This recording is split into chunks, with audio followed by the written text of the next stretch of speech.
मानव समाचार, मानवता के हक में।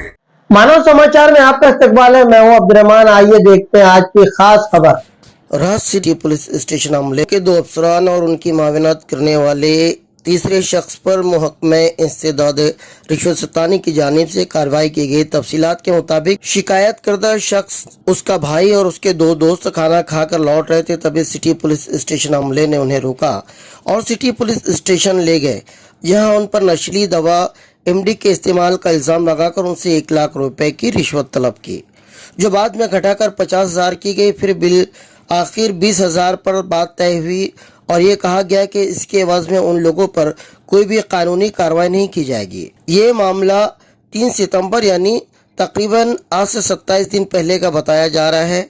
शिकायत करदा शख्स ने, जिसका नाम फिलहाल पोशीदा रखा गया है, इस मामले की शिकायत एंटी करप्शन ब्यूरो को दी।